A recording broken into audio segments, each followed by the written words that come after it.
Why are you so nervous, darling? I don't know. It just makes me nervous to look at yourself and talk To make you nervous to look at me or yourself? myself. Yeah. How about hearing yourself in your headphones? I don't like that. Don't like the sound of your own voice in your headphones? No, I don't like the sound of my voice on anything. See how little your voice sounds? Yeah. Yeah.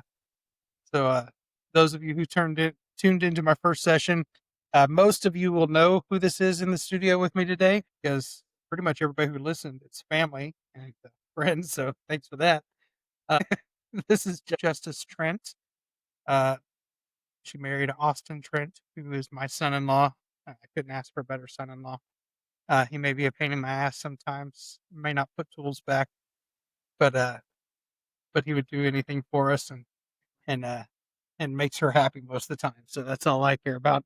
Yeah, well, Uh, he acts like you, so I'm not sure if that's good or bad or well, let, sometimes both. let's face it, him and Ruby are more alike than anybody. Yeah. They like to give each other crap, just like their original sibling. Yeah. So, uh, I'm always Justice, saying, don't do that. You- Don't jump off of that. yeah, they're guilty of antagonizing each other and probably going to be the blame for a broken bone or two every now and then. Justice is going to be joining me in here sometimes. Sometimes she's going to be in here, sometimes she's not. Um, so today I just kind of wanted to introduce her a little bit, and we're just going to chat a little bit. So, Justice, welcome to I'm Not Your Fucking Therapist. It may be changing. We may be changing the name to I'm Not Your effing Therapist. I still want the point to get across. That's why I'm not willing to take out the F word completely. I think it's plus it gets attention. Um, it needs to be a little different. I don't want it to just blend in. But more importantly, it was brought to my attention that I might lose some potential guests. In fact, I did lose a potential guest strictly because of the name, which is fine. But I also don't want to lose anybody who could benefit from the show. And YouTube makes me mark it explicit 18 and over because of the title. So I think I'm going to change it to effin. So if I send you all another new link, I apologize. But I want to make sure that anybody who needs somebody to talk to can reach out regardless. If you have a comment on that, feel free to put that in the comments of whatever platform you're listening to us today on. Justice, welcome to the studio. Thanks. I'm glad you got dressed up to come see us today. Got on our pajama pants, rolled right out of bed. Hands, thank you. Although the other day when I recorded, the best thing about recording in your house is you guys have no idea if I had pants on at all, right? As long as I have a shirt on. Now I do have Can we pants not on. maybe fuck I that have up? pants on right now. Obviously, you're in here with me. But if I'm in here by myself, I don't have to have pants on if I don't want to. I can sit here in my pajamas, sweatpants. I could have a suit jacket and tie up here And no and pants? no pants if I wanted to. I I could be sitting here in an American flag thong if I wanted to. Now that would be disgraceful. I get that, so I'm not going to do that. Okay, but I could be. It's my house. I That's wouldn't the be benefit. surprised if Yeah, that we're. I was. mean, we're not really in this cowboy bar that's behind us. That's just a backdrop. You know, we're sitting in my what used to be my son's old room. And then all the other people that moved in here Yeah, room. yeah. I think your mom and I were counting. I think we counted up last year. We've had 26 people in the Not 20. family. Yeah, 26 people in the 25 years that we've been married live with us that wasn't immediate family. Some of those were nieces, nephews, aunts, uncles, blah, blah, blah. But 26 people that were not our children that lived with us over 25 years. Some of them for a couple weeks, some of them for a couple years. I think we had 3 teenagers probably at a time sometimes. Well, at one point there were 3 in here, 4 in here, and then Alexis and myself. Yeah, yeah. We never turned our home down to a kid that was in need. Now, some of them just spent the night I never went home. for months, and their parents just really didn't even pay attention. So we said, "You can stay as long as you need to." Some people have stray dogs. You know, we just have 3 whoever, people? yeah, whoever needs a place to stay, pretty much. But hey, I've never regretted it for the most part. I think I'm missing some tools still. Not that I'm bitter about that. So, Okay, well, you're gonna be missing tools forever that we live here. so sis, if you hear me say sis, by the way, I call Justice sis a lot. I just prefer that. Yeah, it's just become kind of what she goes by, and that's what she is more than anything. She's always been a great sister to Isaiah and to Ruby. She's always there when they need her. She's also pretty quick to keep them in check. Justice came into my life at 2.5. I was when Bobby and I ran back into each other. She had Justice. Justice was 2.5 years old. About 3 hours after I ran back into Bobby, I went over to her house to see her, and this little curly-headed monster was there. I think I ended up taking her to Wendy's for a Frosty that night. And just so you know, for the record, if you want the quickest way to her heart is food.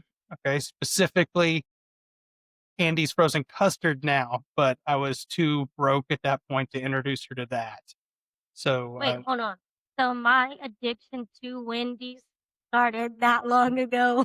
yeah, yeah, Okay, well, it yeah, all makes sense now. yeah. There was a Wendy's right around the corner from your mom's house, and I was like, "Hey, let's go get a Frosty." And I didn't think she would even go with me because she just met me. Way to get in the car with strangers, by the way. Yeah, you should really work on that. But so I Now we just picked them up. took her to Wendy's, and I got her a Frosty, and that was it. I always tell her I agreed to be her dad before I agreed to marry her mom, but I couldn't do one without the other. Anyway, glad you're here. Glad you're welcome. Glad you made the long journey from your house. Or what? Yeah. It's cold this morning. It was chilly this morning. So how far was your commute? 100 feet.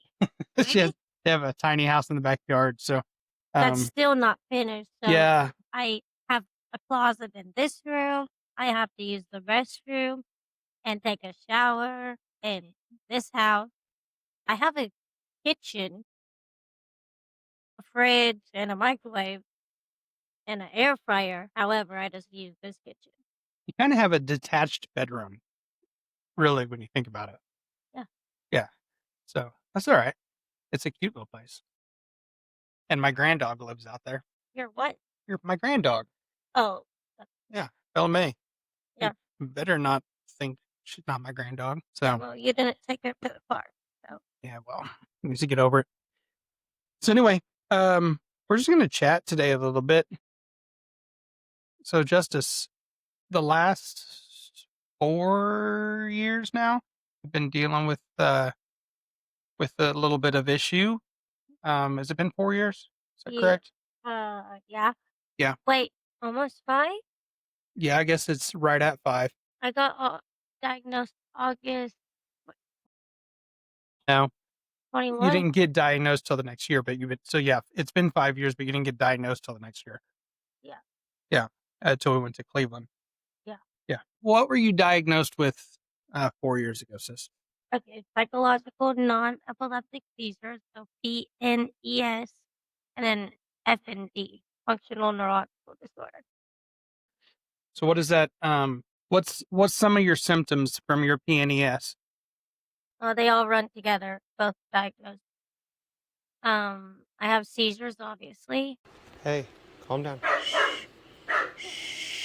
Hey, hey, hey, hey, Justice. Justice, you're okay. You're okay. Here. Here. Calm down. What'd you just throw?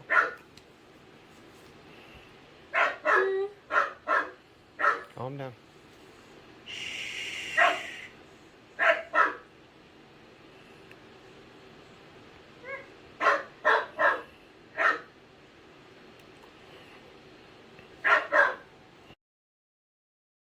Sometimes I can't take care of myself, feed myself, bathe myself, brush my teeth. I have really bad sensory issues, and my food cannot touch, which I've always been that way. However, now it is a breakdown if that happens. Mostly don't use metal silverware or dishes. I like to eat on paperware. I don't like the sound. So schizophrenia is a big one. So for NES, you've done a ton of tests, right? Yep. You had several MRIs before we went to the Cleveland Clinic And after. and after. The Cleveland Clinic was quite the place, right? Yeah, I mean, I like it there. yeah, have to give them a shout out. Great medical facility. From what I remember, when you did all the research, I mean, God bless her, when she realized she needed to try to figure out more what was going on, she called and wrote and emailed and tried to get on wait list, and they had a cancellation at the Cleveland Clinic in their seizure studies, and she was able to snatch that. Luckily, Bobby and Ruby were in New Hampshire. Bobby was doing a travel nurse contract at a summer camp, which allowed Ruby to actually go to the summer camp all summer. And I went and had to come home because I started having seizures really bad. Yeah, you were there for what, a week? Yeah. Yeah, you went up there to be a camp counselor, which was going to Yeah. be a really cool deal. But the camp bought her ticket to fly her home. She was having so much problems. I flew up to Boston to bring her back. I was there for what, 24 hours, maybe? I don't even think that long. We just went to the airport and drove home. No. We got to go to Cheers. Oh, right. We Hence the always hat. get food, okay? I don't count that. Yeah, well, we went to Cheers. We got a burger. I got a kick-ass hat. Name drop here. There you go. So, and then we flew home. Got to see Mom for 5 minutes before Yeah. bedtime. It happened to be our anniversary.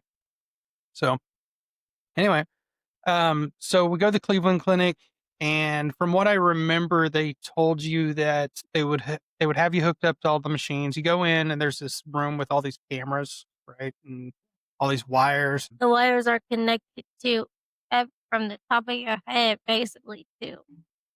Everywhere. And they said that they would have you monitored somewhere between 24 hours and 7 days, depending on how long it took to get the data. Is that correct? 7 days or 5 days, I can't remember. Yeah, one or the other. But I think you were only there 24 hours. I spent the night, and then I got to go home the next day. Yeah, so you had enough seizures in the first 24 hours to gather all the data. So go me. Good job. That is not the sound. But we're getting used to the microphones. So, Yeah.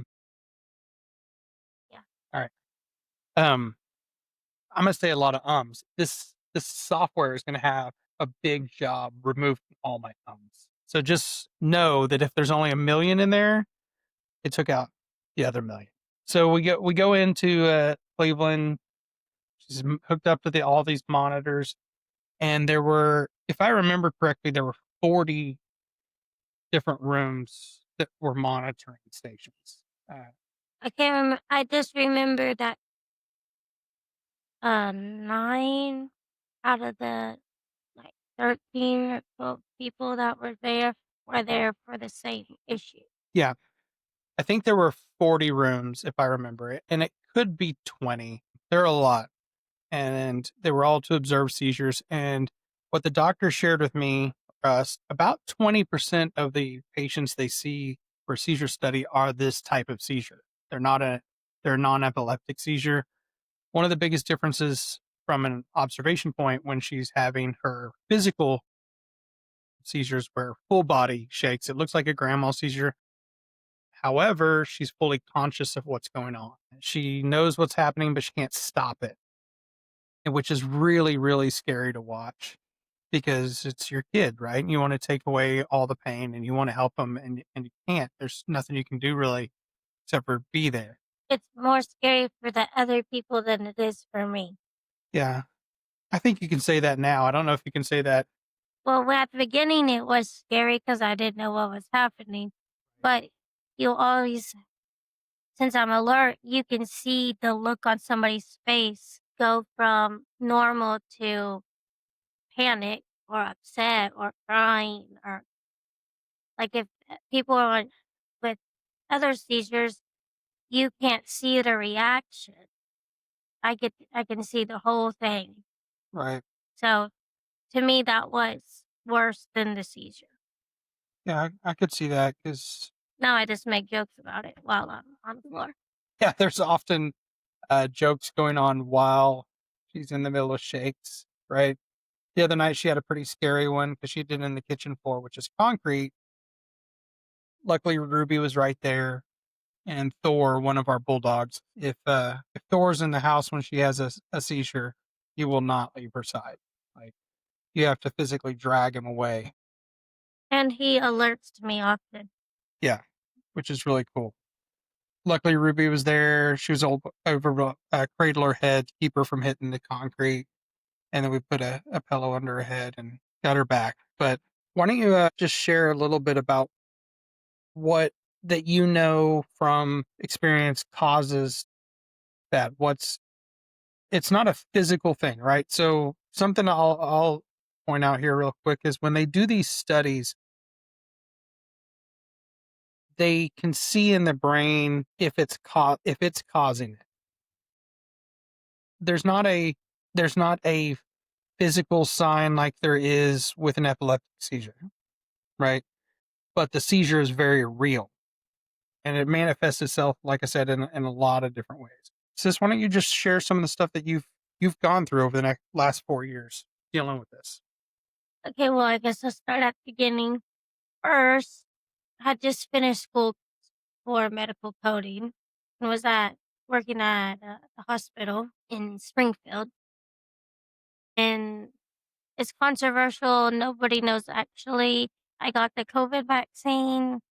Then about 15 minutes later, there was a lot of people getting it. And so they sent me home without making me wait. And it was about a 10-minute drive home. So I drove home and then I was trying to get up my steps. So about 5 minutes later, and I just started shaking, having a seizure, completely whole body, everything.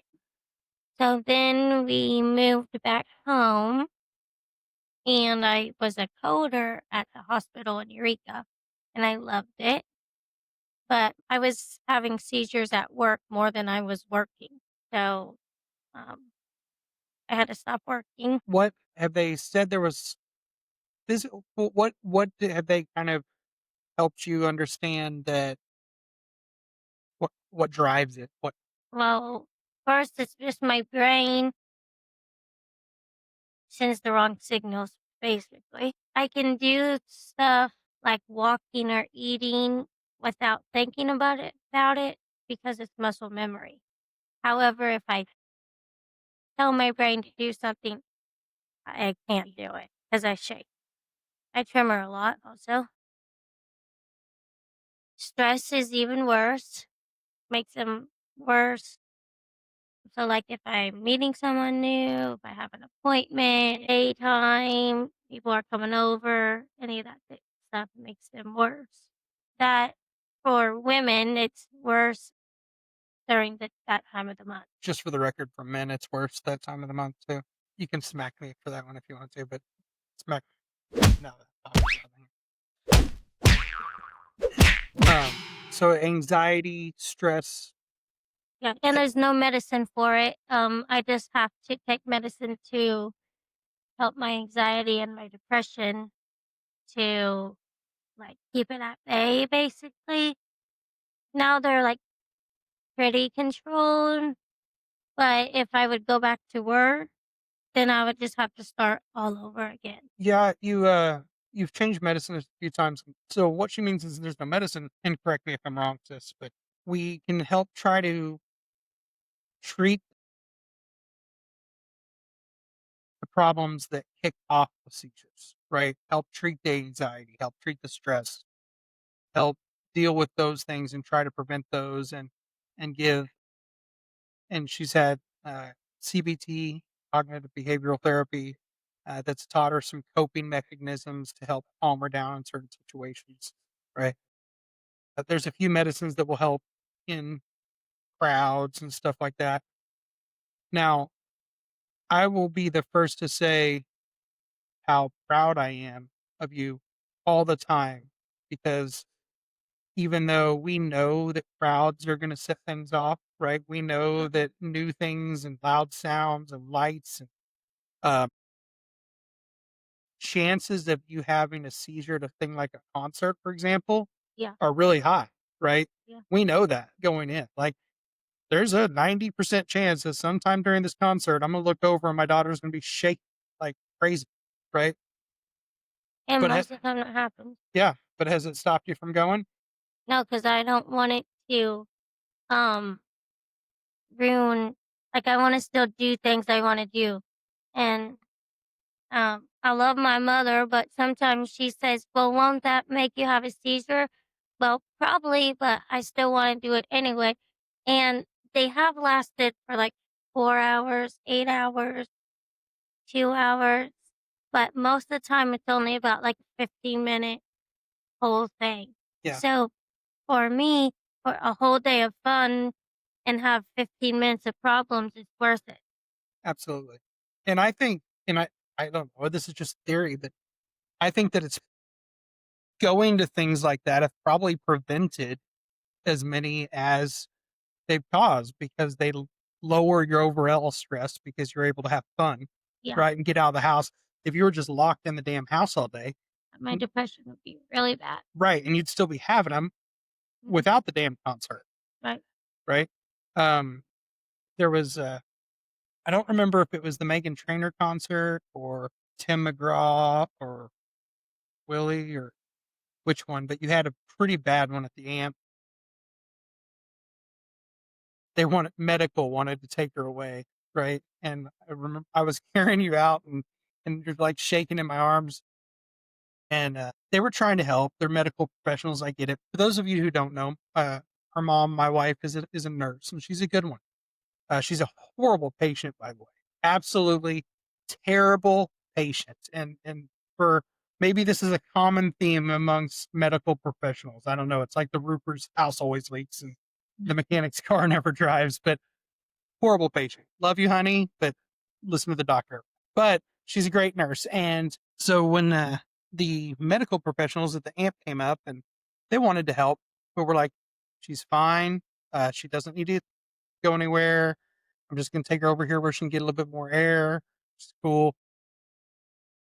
They were very insistent. Sir, we need to help her. Well, ma'am, no offense, but we've been dealing with this for 3 years. You've been dealing with this for 3 minutes. We know what the hell's going on. But sir, blah, blah, blah. Finally, I just said that back the fuck up. She's not leaving. She doesn't want to leave. She's going to get this out of her system and then we're going to go back to having fun. Yeah. And But that's how a lot of sometimes I go nonverbal, so I have an AAC device and I have a bracelet. And on all my bracelet, my device, everything it says do not call 911 because it's not helpful. Because then you got the sirens, which makes them worse. You have the lights, that makes it worse. You have a lot of people. You got lot of yelling. You got a lot of freaking out, and just not. yeah, This makes everything way worse. And I don't want to sit in the hospital for you to tell me that I can go home and there's nothing you can do about it. Like, I already know that. right. We've done enough trips to the emergency room over it, right? Yeah, We've been there, done that where it's like, yeah, we know there's no, they can't just stop it. There's nothing they can give you to stop, right? And being in the nurse facility half the time sets off more right. because it stresses you out, especially at first. I will say this now that it doesn't seem like doctor's visits, you're so used to them now Well, that I go like once a week. it doesn't seem to cause the stress that it did before, Yeah. right? But whenever you are healthy and you go once a year for 10 minutes and you're like, okay, you're good, to having to go, at that point, I was going 3, 4 times a week to different people and I'd have to explain everything again, even though it's all right there. And trying to explain stuff like, "Oh, did I leave something out? Was that important?" And at first, explaining it was brutal because there's psychosomatic symptoms, which we had a misunderstanding of what that word meant. Really, I think both of us did. Sometimes it would be like it would almost be like the doctor didn't believe that the They symptoms were real, and I think some of them didn't. Right, they would say, "It's just in your head," which I had a doctor explain to me that it is in my head, right, but it's not real. right, Like schizophrenia, that's all only in your head. Like, nobody else can see that. They just see you panic, right, but you see everything. right. So it doesn't mean it's less real. It's just controlled up there, and it doesn't mean that you can turn it on or turn it off. Right. That's not what No, it means. And I we think use that word, what do you say? Like, whenever I have an mhm, episode and it's not real, in we only say it all the time. What kind of fear is this? irra Irrational, yeah, irrational we fear. use irrational fear often because my brain can, since it's, like, working, realizes that those words are irrational fear. Oh, okay, then I need to sometimes that works really quickly, and sometimes it takes some convincing.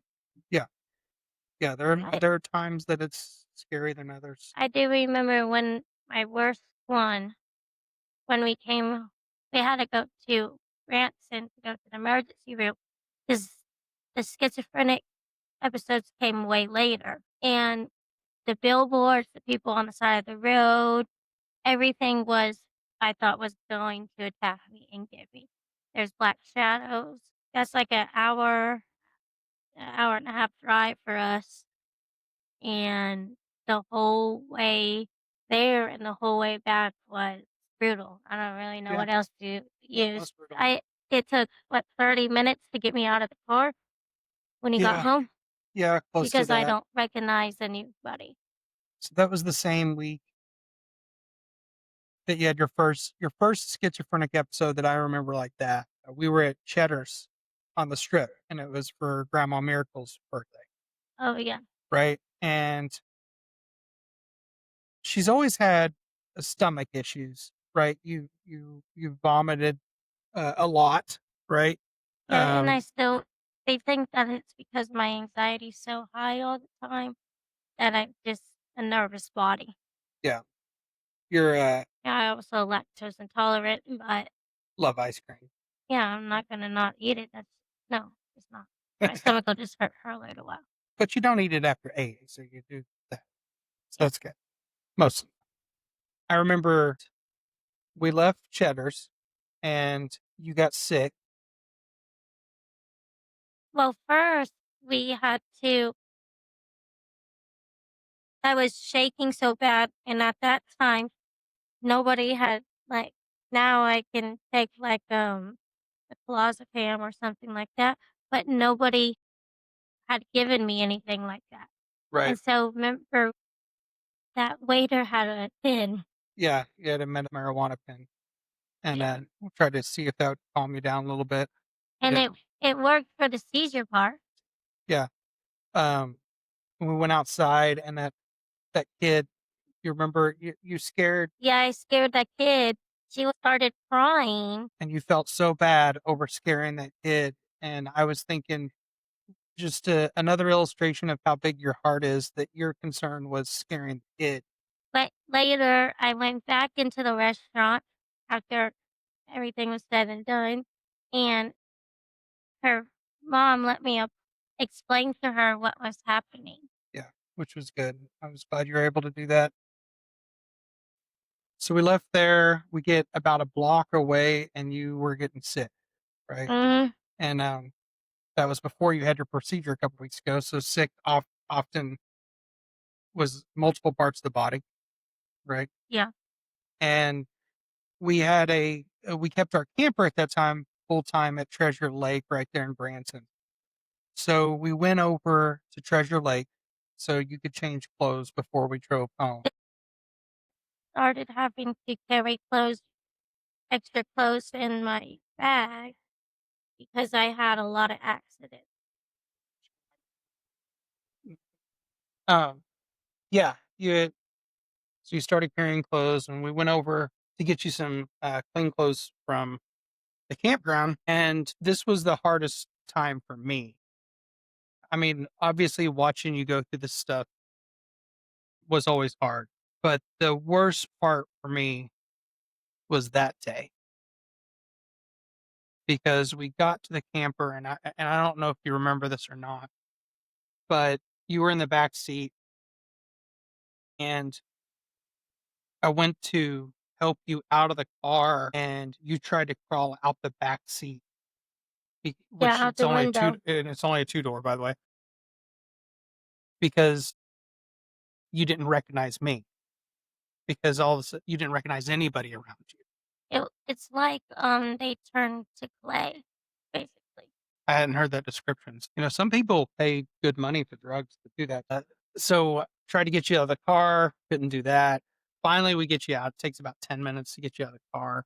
You didn't recognize grandma. You didn't recognize me. You didn't recognize Ruby. But I got you to touch, right? Touch her face, Yeah, and then you can feel that it's not clay, that it's real. that it's real, right? You were like, you're not real. You're not real. It's touch her face and figure out you're real. So we get you out. Ruby starts to walk into the bathroom, and it's a typical shower house, so there's multiple stalls. I had to go in there first and open every stall and show you that nobody was in there, right? Nobody was going to get you. To me, that moment when you couldn't recognize any of us and that we weren't real was the worst. It broke my heart to see you like that because we've always been there for each other, right? I'm often one of your first phone calls. Well, that I don't know how to explain it. How well, whenever this first happened, Dad took 3 months off work. So he was the person that was with me every single day. So sometimes, well, I choose Dad often. Like, then my husband gets upset, like, can't you talk to me? I'm like, no, it's not, no. But in my phone, I know that Dad is safe place. So maybe I call and I don't know who it is, but I know that it's safe call. Yeah, you've called from bathrooms, Walmarts, for some reason Home Depots. Anytime we go to Home Depot, I can pretty much count on an episode, right? Their bathrooms are concrete and then straight metal. She doesn't do well with shiny things in bathrooms, right? So she'll often call me and be I've gotten multiple phone calls from public places where she's just says the phone number said dad, so I called it, right? And that's heartbreaking to know your child's going through that stuff and there's nothing you can really do. So we get you cleaned up, get you back in the car. It was bad all the way home. That's when you first started seeing Mhm. things on billboards and stuff like that, right? Thinking people were coming to get you. Yeah, so we had to have a family meeting. Yep. Then we decided that I I packed a bag to go to a facility, but they would not take. So we wanted to get her checked in for a 3-day psych eval. Our fear, what we were trying to figure But out when was, you say "our," it means me also yeah, our fear. and family. Yes, the family. We sat down at grandma's and we had a family talk. Because our fear, what we needed to establish, we already established what the PNES was, right? But we needed to figure out, is this schizophrenia a new type of manifestation of that, or is it a separate issue, right? Because schizophrenia runs in the family, right? Your Aunt Stephanie, schizophrenic. We're pretty confident that Grandma Miracle was schizophrenic, but didn't have anything checked out, I should say. There's other family members that deal with that, right?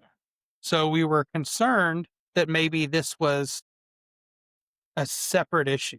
Concerned, and in a weird way, at that time, almost hopeful. Yeah, because that if you have true schizophrenia, you can take medicine and it can be controlled. Right. And if it's just a manifestation, there's nothing you can do about it except Right. So we didn't know about, we were kind of hopeful. Okay, well, maybe we can at least treat this part or at least keep it under control, like you just said. Yeah. Where if it's just another symptom of shit, how do we control this? Right. Right? This is this is bad. So we go to to me, Branson. these symptoms are worse than the seizure. Yeah. Yeah. Well, I would imagine for you, because they're definitely scarier. Like you said, the seizure part, the physical part, you it's not as scary for you anymore as it was. Yeah. And to me it was scary, but it was never as scary to me for the other person. Right. Like I never hit that level of I'm gonna die. Whenever someone is watching, you're like, what's gonna happen next? Are they still gonna be here? Like are they like I didn't because as the normal thinker, you are like panicking, what do I do? What's the next step? For me, I'm like thinking, how do I stop shaking? Because this is really getting on my nerves. Like there's not a panic. Like I know I can breathe. Right. Sometimes I hyperventilate, but not often during a seizure. Right. It's often a totally different episode. Yeah. Right. And the physical, we're used to that now. Right. Yeah. But this was new. And it was scary for all the when you feel like you're in a car with strangers for an hour and you cannot get out. That's not just it's like feeling like you're getting kidnapped. Right. And so that was a brutal time. So we go back to Branson, and we had Bobby call her friend. She knew a friend that was a nurse in the psych ward to see if there were any beds for evaluations. And there were, right? So we go into the ER, because you have to go in the ER to get there. So we go in the ER and they ask you all these questions. And Well, one of the questions, well, before that was they had metal trays, metal. Everything in a hospital is metal because it's easy to sterilize. The trays that you eat on, the equipment, the doors, everything is metal. And to me, seeing your reflection in the metal is scary. right? So that was a whole to try to even get to the room from the waiting room was a nightmare in itself. So they ask you the series of questions, and the one that killed the deal was, in the last 30 days, have you thought of harming yourself or others? Right? Mm-hmm. And you said no, because you hadn't. Now, have there been times in your life that you have? Yeah. Right. And you dealt with those things before, but you've had discussions about it. You've been open about it. You've had a very close relationship with me and your mom and your husband and those people. And we've been there for you and we've worked through that stuff. Yeah. But at that time, you weren't there. Thank God. Right. Thank God you weren't thinking of harming yourself or others. However, they wouldn't give her a spot in an evaluation because she answered no to that question, which just points back to a flaw in a healthcare system, that we wait until somebody's to the point where they are ready to hurt somebody or themselves before we're willing to actually give them the psych evaluation that they are asking for, right? Yeah. She was wanting to have a 72-hour hold, to have a check, to be watched. And we knew there was space. I get it if there was no beds available.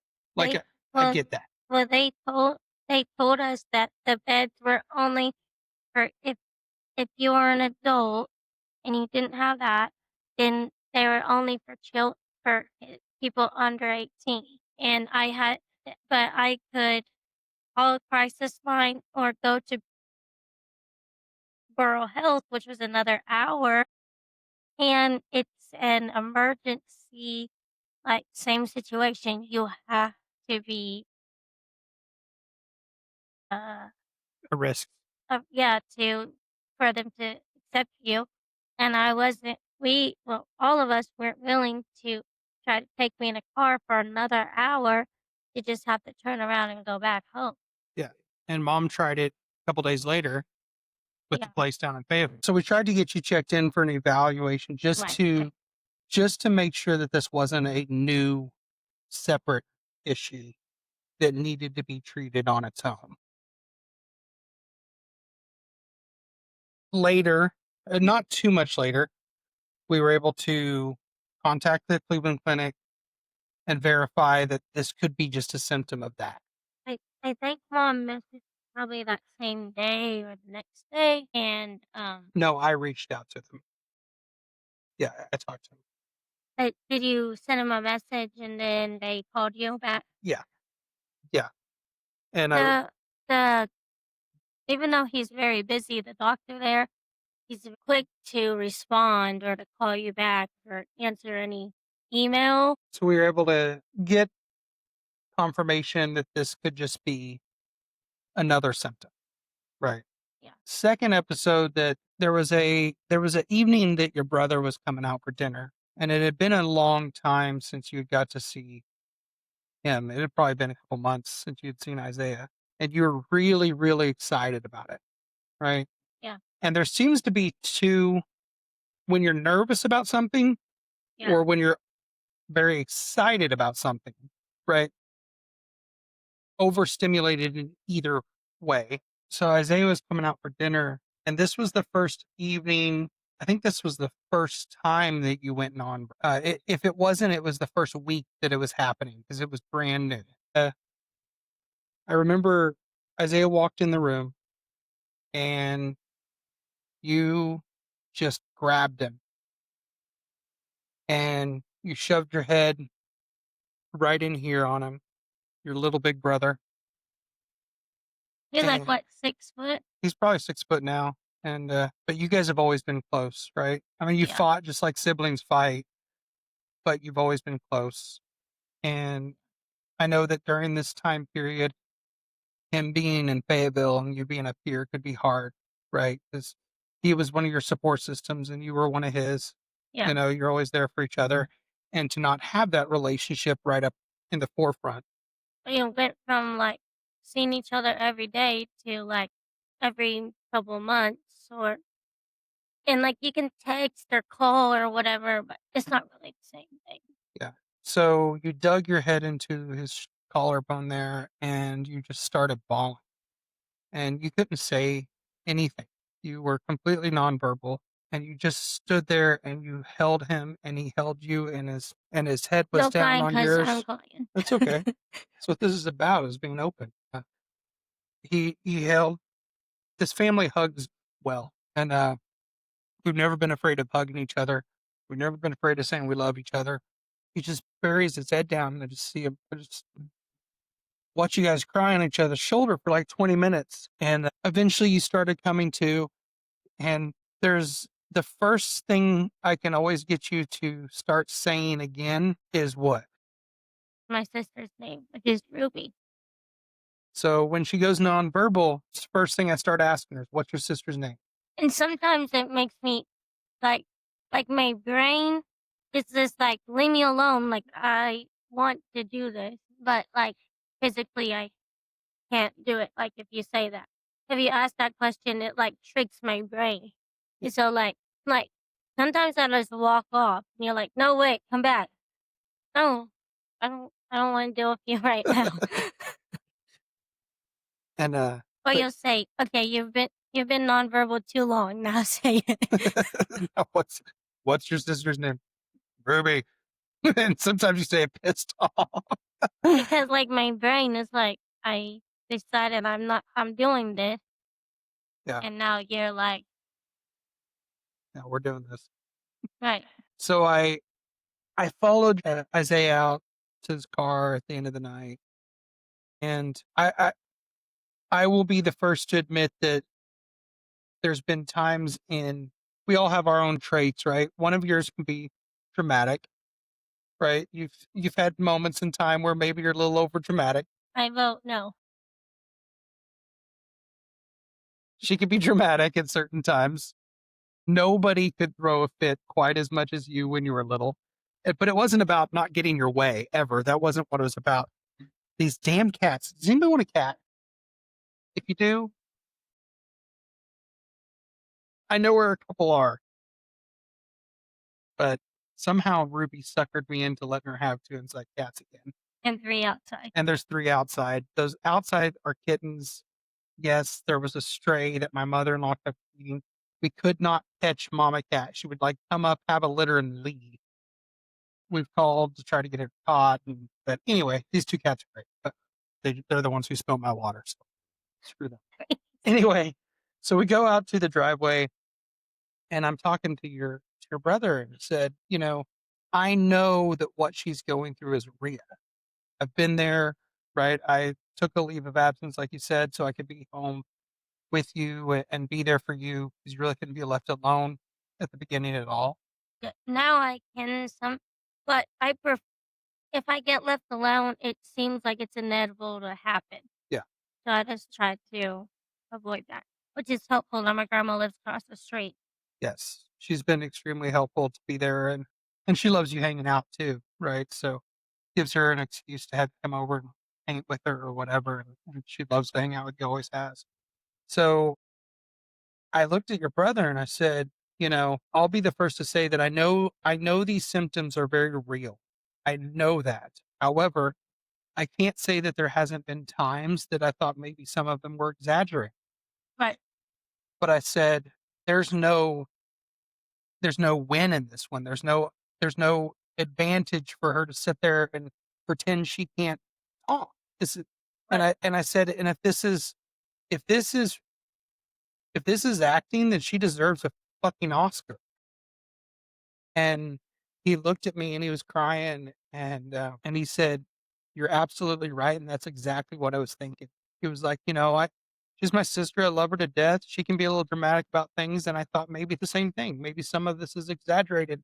But when I walked in and she grabbed me like that and couldn't even say, "Hey, bub," I knew this was different. And I just wanted to tell you that I know he's not able to be here all the time because he's working hard running Top Golf, but he worries about you and thinks about that a lot. And I hope you know that. I hope you know that he's still there, even though he's not here. Yeah. Well, and I want him to be an adult. Right. Like as adults, we are. I want you to be able to move up in the company and have a house and whatever you want. But I know also those things do not just you have to work for them. So it doesn't it affects me that he's not here, but also that I know that he loves me and cares and stuff. And Yeah. You guys have always been really close. was it last week or the week before when we picked up mom? 2 weeks ago. Then I was just normal, whatever, and then I started having a seizure at his work, and they just picked me up and carried me out, and all the people were like, "Is she okay? Do I need to call 911?" He's like, "Oh, it's fine." So that's justice. The Wait, I do have something to say. good. That I thought that myself, do I do these things to get attention? I've had that thought before. And then I have to tell myself, why would you do that? You lost your job. I lost all, like, what you want as a successful adult is to help financially, mentally, physically, everything. And I could not do that. So, why would I harm myself and doing that. But I don't know. That might also just be my mental health, overthinking everything. Yeah. But so you and Bob are not alone in thinking, am I just making this up? Like, do I just need something? Am I Right. making this up? Right. I think that's a ridiculously honest answer, and I'm glad you said that out loud because um, I would assume that when you are dealing like any other mental health issue, right? Yeah. Because when it boils down to it, that's really what it boils down to, right? It's a Right. mental health issue. Yeah. And just like any other mental health issue, there can be times where you're going, yeah, you probably shouldn't do this, right? But you can't stop yourself from doing it, even Right. though you're trying to talk yourself out of doing it, which is fucking bizarre when you think about it, right? Like, um, it it's so we have these impulses, right? And hi, Calypso, hi, darling. If you can hear meowing in the background, that's a cute little kitty. So the fact that you're willing to say that out loud is big and powerful, and that's the kind of stuff that people on here need to hear because whatever their mental health issue is that they deal with. And I believe wholeheartedly that everybody has some sort of mental health issue they deal with, right? Everybody does. It's crazy. We treat dental like it's not part of our health. We treat vision like it's not part of our health, and we treat mental health issues like we should only deal with them after a tragedy's happened. Right. Right, which is absurd. But I believe that the hardest part for most people, I shouldn't say the hardest part, but the biggest first step is admitting those things and talking about those things out loud. And that's the whole point of why we wanted to start this podcast. How, however, when other people say to you,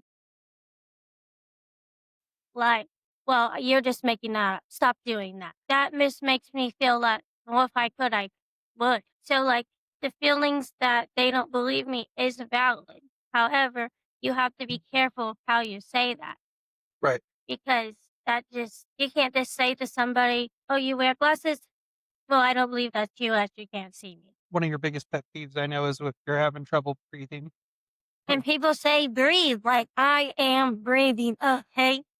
Yeah. Like, It's and that's what the doctor said to say. That's what everyone says to say. Like, just remind her to breathe. And one day I was so mad and I was like, stop telling me to breathe. I can breathe. Thing. Yeah. Like, even though I can't breathe, I am struggling. Don't tell me that. right. I think for over half, probably 3/4 of my pet peeves. Yeah, probably your little things. So anyway, we're gonna get off of here, but I just want to remind everybody that if there's things you want to talk, if you have some comments, if you have some questions for Justice about what she deals with, I'll um, be happy to answer them. she will be more than happy to answer. Always, you can leave a comment on Spotify or YouTube, however you're listening to this. You can email us. She has access to the email as well, which I'll put it up here, but it's not your effing therapist at gmail.com. Okay. Feel free to email us, comment. We will be doing something with some phone lines. We're not quite sure what we're going to be doing on that yet. We're still figuring this stuff out. But if you have any questions about what she's going through, what symptoms, maybe you know somebody that you feel like these symptoms sound familiar, right? Or yourself. Or yourself. And we want you to understand more than anything that no matter what you're going through, whether it's PNES or addiction or obsessive compulsive or you get pissed off because they make your sandwich upside down. Yes. Whatever that is, I'm willing to bet everything I have that you're not alone. Yeah. That somebody else goes through that. Somebody else struggles with that. And I think the biggest thing we can do for each other as a society is to help each other understand that other people go through this stuff. That everything we experience is a human experience, Yeah. right?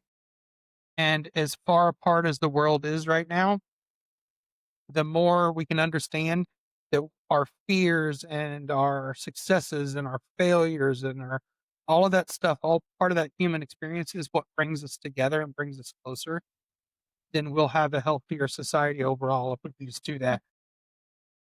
She's not laughing at that big message I just dropped. She's laughing at the fact that my daughter Ruby's kitten just decided to climb the blinds and fell and then looked at us like it was our fault. So next recording, we will lock them in Ruby's room where they go, and they'll hang out there during the day. I do want to leave a note. Yeah. Okay, hear me out. It's Oh, just a theory. God.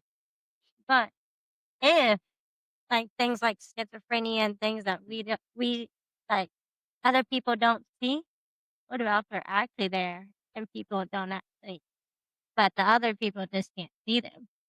Well, I mean, we could talk about that as a whole nother subject, and I would be willing to do so because I think that kind of goes along the line as like mediums, right? Like as um shortly after grandma died, Yeah. right? The room we're in right now was Isaiah's room for a long time.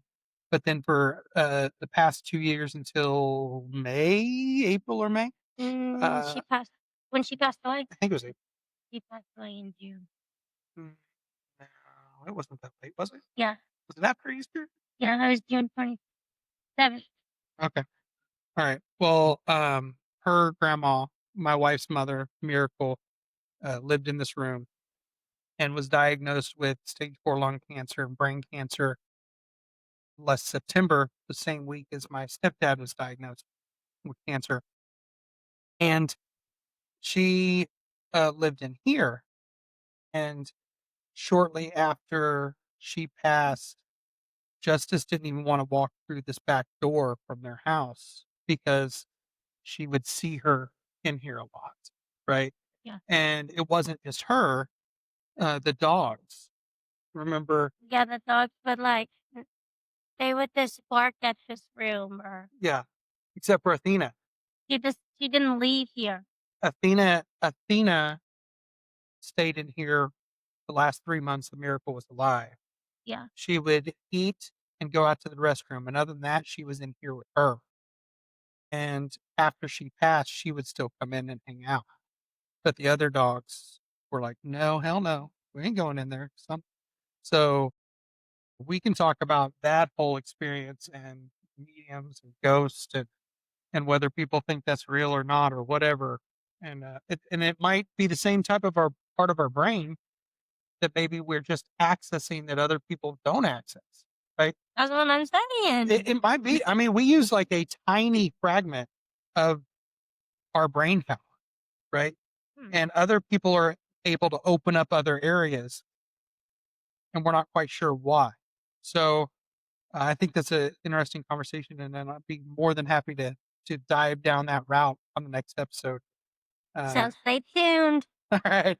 So we'll catch you on the flip side. All right. Okay, bye. Bye. Thanks for chatting. Don't forget to like, share, and subscribe. Reach us at notyourorphantherapist@gmail.com.